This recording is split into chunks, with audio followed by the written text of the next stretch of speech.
and gentlemen, and welcome back to another Tuesday weekly reset. I am your Destiny Dad. This week, I believe we have the technically final refresh of the Rites of the Nine dungeon event. There's still have a few more weeks left of the event, but everything else after this is just going to be re-rolling through same content. I think the only new thing, quote unquote, will be the final week where all 3 dungeons are active and all 3 dungeons have the bonus loot active. But even that's just a combination of each of the second weeks of each dungeon. But anyways, this week and next week are going to be the Prophecy dungeon, which I am personally very excited for. It is probably my favorite dungeon of all time. I do know that it probably is not most people's. Most people prefer a lot of other dungeons. I think a really popular one are both Vespers and Sundered. And I think a lot of people do like Shattered Throne as well. But for me, Prophecy really just got butt. Well, that being said, let's go take a peek at what our friend Banshee has this week. Starting us off, we have some repeat offenders this week, it looks like. We've got Nox Perennial 5.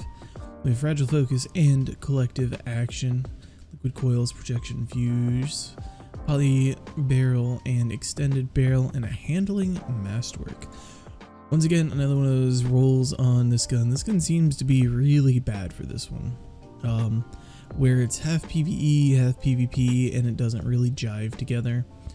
Overall, if you're just looking for a decent range fusion rifle that will maybe get a damage boost occasionally, but pretty rarely, this is actually going to be pretty solid. I would say Projection Fuse over Liquid, and then you've got Fragile Focus, which boosts your range a lot. Extended Barrel gives you boost, and then this bumps up your handling. Then Collective Action is going to be one of those things that comes in every now and then, very rarely.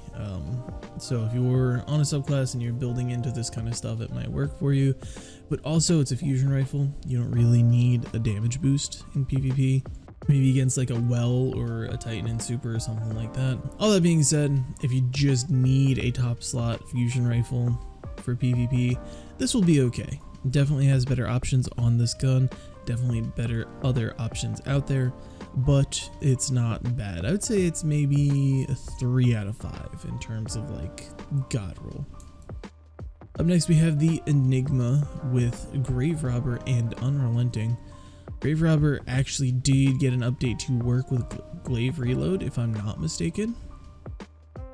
And Unrelenting was really hot for a minute, but then they nerfed it because of the Nether activity, I believe. And I believe that was just like a nerf to Unrelenting specifically. I haven't really played with it much since then, so I don't 100% know. If it does still kind of cook, then this is actually a decent roll. But either way, it is a craftable weapon, and you can build this exactly however you want. That being said, I think this is an okay roll. Maybe 2.5 out of 5, maybe 3 on a good day, because Ballistic is good, Light Mag's good, Grave Robber's solid. With Grave Robber, the reload masterwork is kind of redundant, and Unrelenting might not be great, so maybe 3.5 out of 5, as to say. Next, we have the Threaded Needle with Rangefinder, Multi-Kill Clip, Liquid Coils, Hammer Forge, Corkscrew, Projection Fuse, and a Charge Time Masterwork. Another PvP roll on a fusion, and it just really isn't that great. I don't think. I think there's probably some other better options for fusions. If you did want to give this a go, I would probably like stagger these perks. So if you went Hammer Forged, I would go Liquid. If you went Corkscrew, I would go Projection. Charge Time is decent. Rangefinder is okay. Multi-Kill Clip you're not going to take advantage of in PvP or on a linear fusion rifle. I'd say in terms of like having good perks, this is like maybe a 4 out of 5. But in terms of actually utilizing it and how good the weapon is currently today, I would probably pass on this. I think there's other better linear options for PvP. Next we have the Eleatic Principle, a ARC 900 RPM machine gun from the Season of the Witch.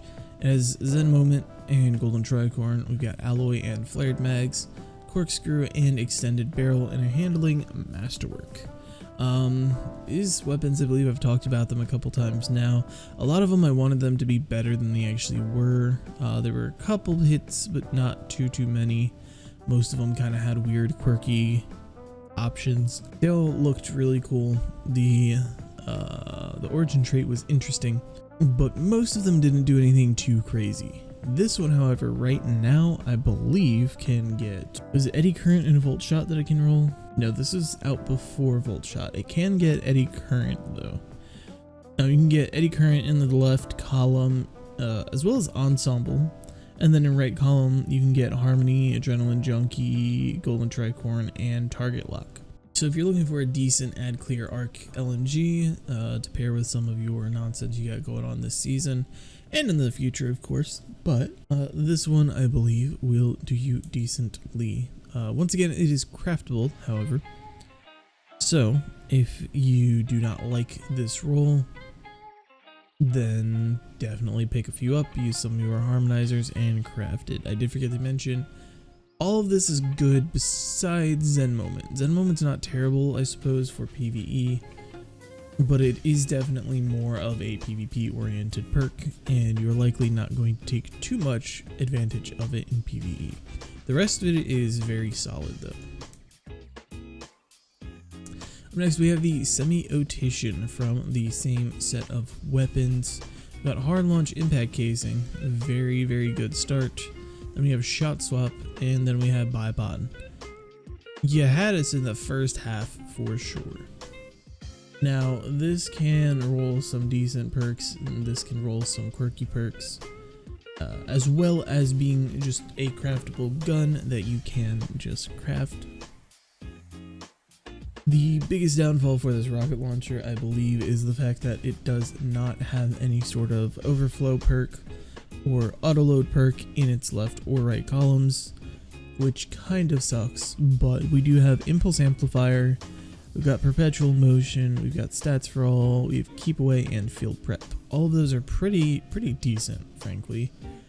And in our right column, we have Frenzy, we've got Harmony, we've got Pugilist, Hatchling, Bipod, and Explosive Light. For me, one of the better rolls of this would probably either be Impulse and Explosive Light, or Field Prep and Explosive Light. I think either of those are going to do you decently. It's not going to do anything crazy, it's not going to break the bank, it doesn't have potential for a damage rotation, which really kind of sucks because it's a solid rocket, and it's one of the earlier Strand rockets that we got too. And it was kind of sad to see this thing come and then just its left column basically screw it out of being used seriously. Last but not least, we have the Hollow Denial, one of the best trace rifles in the game, has been for a long time, probably will continue to be so. This week we have a decent roll. We've got either full bore or poly rounds, we've got projection, fuse, and particle repeater, we've got adaptive munitions, and dragonfly. Once again, no visible masterwork, which is kind of odd. That tends to happen a decent bit on these craftable weapons. I don't know why. Maybe the game just thinks that they're craftable and not a drop. I'm not sure. But anyways, dragonfly is decent. Adaptive munitions, I've talked about it before. I love the perk. I think it's fantastic and super unique and cool, but there's little to no actual real world application of this perk. Makes me sad. I wish there was more to do with it, but it is what it is. In terms of a roll rating, I would give this maybe 3.5 or 4 out of 5. I think it could be better, but I think if you just need a good trace rifle, this one will not steer you wrong. And of course, it is craftable, as always. and you can pick up a handful of copies and use your harmonizers, and then craft this with things like destabilizing rounds and killing tally. I think lead from gold is on here. There's several very solid perks. So either grab yourself a roll or grab yourself a few and craft it into something that you like. With that being said though, let's head on over to our lovely 801 and see what she has for us this week. Welcome back. Alrighty, ladies and gentlemen, we are at 801. This week we do have the Insight Victi set. For our arms we have a base 63 with a small spike in resilience and recov. For the chest we have a base 52 with a spike in mobility and strength. For our helmet we have a base 54 with again mobility and intellect. For our legs we have 53 with spikes in recov and strength. Nothing this week for our warlock sadly stands out to me. I think all of these spikes are minimal enough that they're probably not going to do too much to help you in your build. And the bigger spikes are like 19 and in mobility. It seems I would probably pass on all of this outside of cosmetic purposes.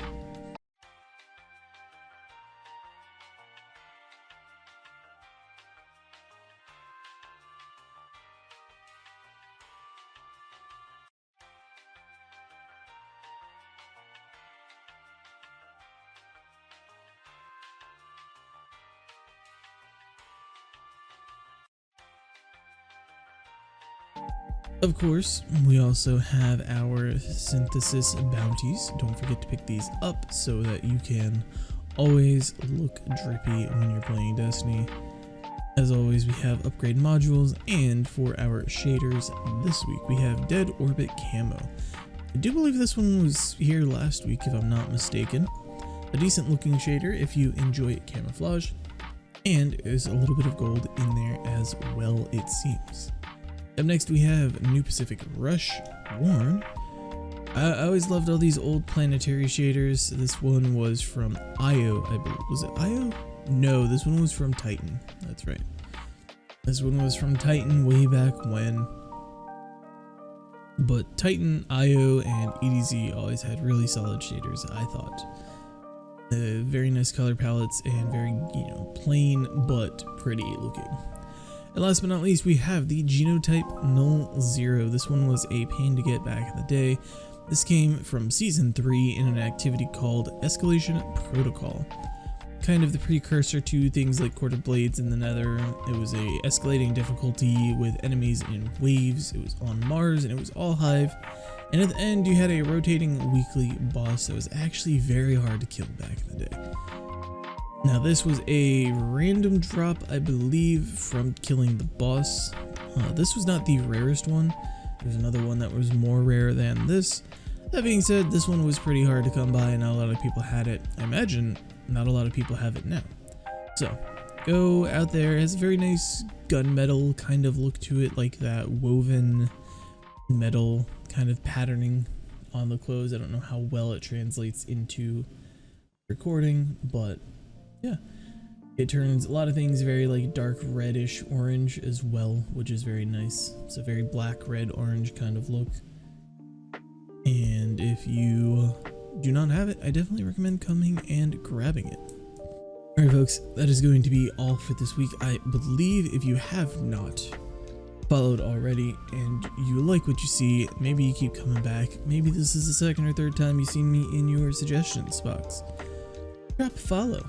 I post vendor refreshes and give you some insight into the math behind some of the things that make the game tick and the way things work. Give some hot takes on shaders, and I've been saying it for a while, but I do have plans for more content, potentially this week if I can find the time. Hopefully I will be able to do so. If you enjoyed the video as well, be sure to leave a like and drop a comment telling me what you are most excited for this week from Prophecy. What's your gun? What's the role you're hunting? What gun are you most excited to see a refresh on this week from your dungeon runs? Well, that being said though, I am going to go ahead and go wrap up, edit and upload this video, and then probably get something to eat and hop back on and start grinding. So I thank you all for watching if you have made it this far, and I will catch you Guardians next time I make a video. Have a good week, Guardians.